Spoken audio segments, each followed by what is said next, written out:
academia no qual eu tive uma substituição de brigada, na verdade era brigadista na época, né? Era uma coisa mudou recente.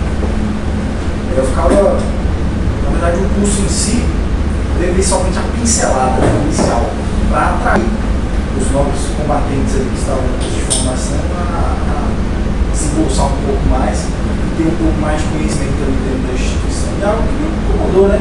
Poderia, no meu ponto de vista, ser algo mais completo, com maior abrangência e foco realmente naquilo que encontramos no nosso dia a dia dentro das instituições do qual trabalhamos. Então, é realmente frustrante. Eu não sei as outras áreas, também todas as academias do Distrito Federal, pela qual eu tive formação. Então, foi frustrante nesse sentido de ter o curso, porém teria que ser acrescentado, sendo que na instituição é realmente cobrado e ter que como é que era de cabeça? Idas e vindas. Intensificar, né, a visita a uma instituição quando a prova está te certificando, te qualificando. Sim, eu poderia ir uma vez e levar um pouco mais de tempo, esse risco, deslocamento, etc. Mas assim, dentro de tudo isso, o que eu acho interessante? Que a gente consegue observar que mesmo amarrado a uma legislação que diz que a carga horária é X, que o curso tem uma grade específica do jeito que a gente conhece que é montada hoje, as escolas sabem dessa necessidade do mercado e para, digamos assim, ter um profissional completo que ela oferece. Poxa, igual você falou, é injusto, você tem que voltar para a sala de aula muitas vezes para você completar uma única formação, mas diante dessa questão do mercado, já dessa visão da necessidade, já oferece o curso. Porque a gente até pontuou, né, a questão do socorrista. Poxa, o socorrista vai atender um suporte básico de vida, e aí o cara não tem o contato com o desfibrilador, sendo que é o elo da cadeia da vida. É muito complicado isso. Pois é, meu amigo, boa noite aos assinantes do canal e visitantes, amigos aí mais uma vez do Firecast. É uma situação complicada, né? A 11.901 ela traz uma diretriz, né? Ela dá um norte e aí a gente tem as especificidades de cada estado. E começa o problema daí, né? Quando a gente não tem um órgão centralizador que vai fazer essa regulação, deixando a carga de cada estado fazer a seu bel prazer. E o suporte básico de vida é algo que já deveria vir Um pacote completo. Já deveria vir no pacote completo, né? Mas as escolas elas particionam isso porque de fato não tem, além da questão da fiscalização, existe a brecha também, existe brecha para isso, porque senão não era oferecido dessa forma. E do meu ponto de vista, né, como já disse da primeira vez, deveria ser, além de um curso específico com uma carga horária maior, do meu ponto de vista, de acordo com as atribuições que o cargo exige, do meu ponto de vista deveria ser um curso técnico, então um curso mais longo, ou então com uma carga horária maior. A gente tem alguns estados, você que teve a oportunidade de fazer em São Paulo, São Paulo. Qual é a carga horária que você pegou lá? Aqui a gente hoje tem 151 horas a aula que contempla o curso de formação. Quando eu fiz essa carga horária de 151, era apenas das atualizações. A capacitação continuada lá era com 151 horas. Eu não lembro exato da formação, se não me engano era 280 e alguma coisa. Mas para você ver o diferencial que a gente tem hoje de formação aqui, é o que você pegava de atualização. Não, você teve o dobro de carga horária para a formação do curso de bombeiro civil, que, como o Fernandes falou, ele é de socorrista, enquanto aqui em Brasília, 150 horas de aula a gente forma, né, bombeiros civis, e a carga horária para atualização é bem inferior a isso. Chegou a pegar nesse molde atual e mais antigo? Na verdade, eu peguei no início, quando ainda havia uma grade curricular, um curso mais cheio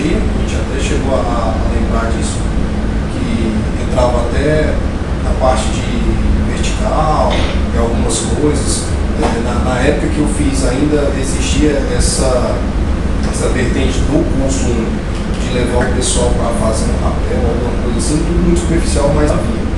Logo depois disso, quando começou realmente a entrar na legislação, que foi bem nessa época, quando começou a ser obrigatório, vocês vão lembrar disso, e passou a ter uma demanda bem maior na procura dos cursos, foi que já começou a vir essa história de desmembrar o curso, né? A parte íntegra, que seria, já começou nessa primeira, que eu tenho lembrança agora, a primeira divisão que foi do brigadista e socorrista, onde dividia a parte do socorrista da parte do combate. Esse é o primeiro desmembramento que eu tenho memória. E logo depois veio todos os outros que a gente chegou a comentar aqui, enfim, uma porção deles. Parte de rapel, vertical, alguns tipos de salvamento, até a questão de salva-vidas. Antes do meu curso, um amigo meu fez antes, uns anos antes, até a parte de salva-vidas era inclusa no curso, porque não tinha ainda essa demanda e a obrigatoriedade na legislação que depois passou a se tornar em vigor. E aí, logo que chegou essa questão, o pessoal viu essa oportunidade, a gente até comentou aqui, e diante da oportunidade foi que acabou se fazendo, né, esse fatiamento aí dos cursos, mas eu ainda cheguei a pegar quando tinha, pelo menos a questão do brigada socorrista era uma coisa só, ou pelo menos era vendido dessa forma, e aí na minha época só tinha desmembrado a questão do rapel e o salva-vidas. Aí seria uma parte. E, como eu falei, uma situação anterior de um colega que já tinha feito, não era ainda. Isso eu tenho lembrança. Logo após eu ter feito a minha formação, a primeira coisa que veio para nós que era novo, vamos dizer assim, que também foi questão de legislação, foi o DEA. Que aí depois passou a ser obrigatório nos estabelecimentos. E aí o pessoal começou a comprar, aí passou as lojas, etc e tal. E aí, mais uma vez, o pessoal viu a oportunidade e começou também essa questão. E depois se mostrou uma coisa nulosa, né? E aí só foi.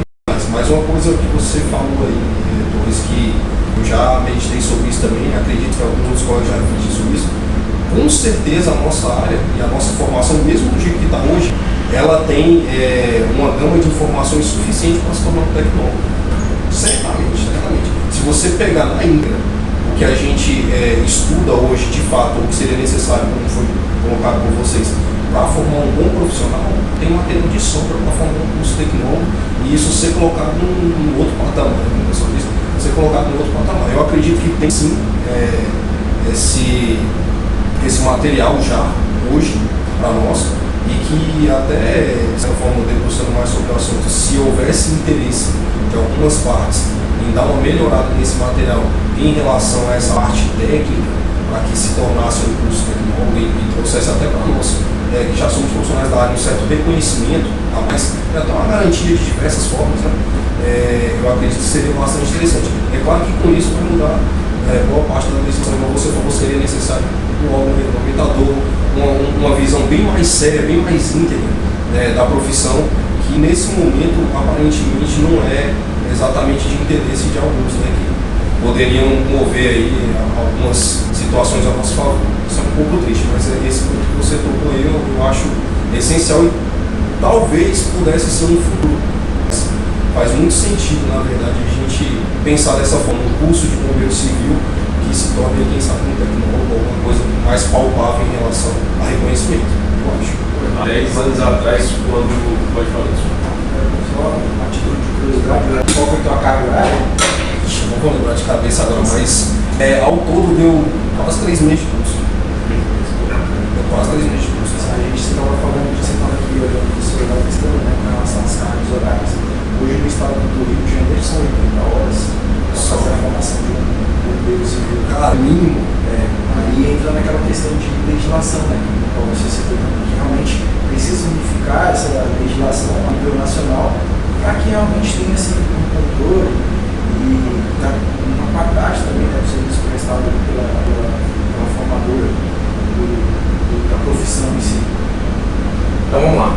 Pessoal, para vocês que estão pegando esse vídeo hoje, só para ficar claro, a gente está com o vídeo postado, vai ficar na descrição da primeira parte. A gente teve um probleminha de armazenamento de dados, então a gente estava com a matéria toda pronta e a gente teve que compactar justamente por esse detalhe. Mas a gente veio falando, a proposta de debatermos é sobre a pessoa ter formação, uma qualificação adequada com o nível, né, que ele está proposto, que está apresentado no certificado.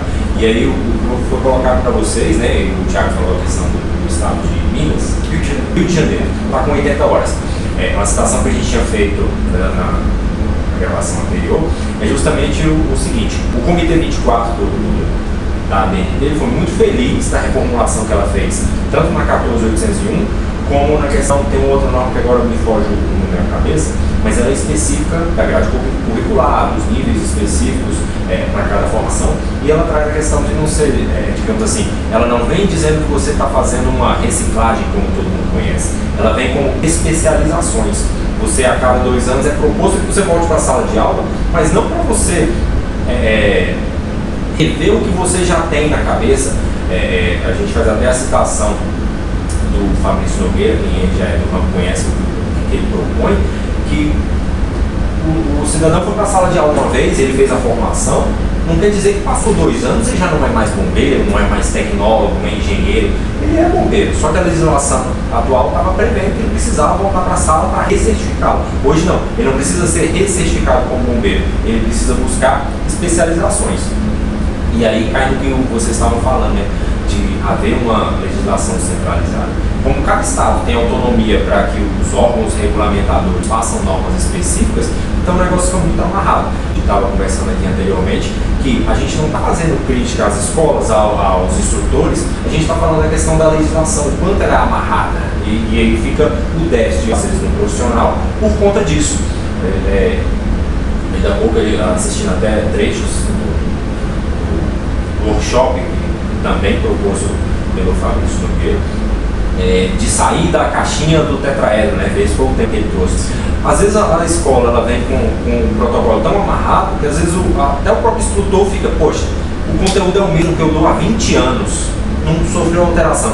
Então ele fica no Ctrl+C, Ctrl+V e ele não tem o interesse de buscar novos conhecimentos para transmitir para o aluno, e o aluno, às vezes, sem conhecer a diversidade que é essa área de prevenção e combate a incêndio, de socorro, de atendimento de emergência, ele fica amarrado naquilo ali. O cara falou, é o tetraedro, o cara fica no tetraedro pro resto da vida dele. A gente tem que usar no protocolo de trauma sempre uma prancha rígida. Hoje a gente tem atualizações, até um colega nosso de profissão compartilhou um material, né, com a gente essa semana, justamente, que vem trazendo da corporação do nosso estado, já nessa questão do restrição de movimento de coluna, embasado nos protocolos mais atuais que tem. E os protocolos atuais que a gente tem, que vem com um negócio bem amarrado, ele vem justamente da medicina, ele não vem igual a gente trabalha da área fora hospitalar para o Inter, ele vem trazendo ao contrário, né? Foram médicos que desenvolveram, foi justamente em virtude da causa, lesão de pressão e tudo mais, e trouxe para fora. E a gente vê isso na prática. O profissional ele é formado, ele recebe a certificação, mas às vezes o que o instrutor passou para ele foi uma coisa foi micro, e a gente precisa ter a visão macro, né, do negócio. A gente não precisa ficar, na hora do atendimento, você aprender um protocolo, mas o protocolo não é amarrado, não, tem que ser sempre assim. Você vai levar em consideração o estado da vítima, o ambiente, os riscos e todos envolvidos naquele negócio. Então é legal tudo isso. A gente até fez a citação antes, que às vezes o camarada, essa questão de ter um posto de trabalho como cabide de emprego, o cara às vezes também não fica interessado, ele fica desmotivado, fala, poxa, a realidade que eu tenho é essa, eu não posso, tem postos que eu conheço que a pessoa não pode fazer inspeção de um equipamento de um preventivo. Exato. Então desmotiva. Então a profissão já vem ali um pouco amarrada com essa questão de carga horária, de níveis de conhecimento, e você chega num posto de trabalho, o camarada fala, ó, você não pode fazer isso. Você, se houver um princípio de incêndio, você vai usar o preventivo, mas você não pode inspecionar ele. E aí, como é que faz? É complicado. Até uma pergunta que eu ia propor aqui, deixar na bancada, para trazer questão de visão, né, em relação ao posto de trabalho que você falou. Até eu já tinha citado isso antes aqui, tocado mais ou menos no assunto, e aí eu pergunto para vocês, para cada um aqui, opiniões, né?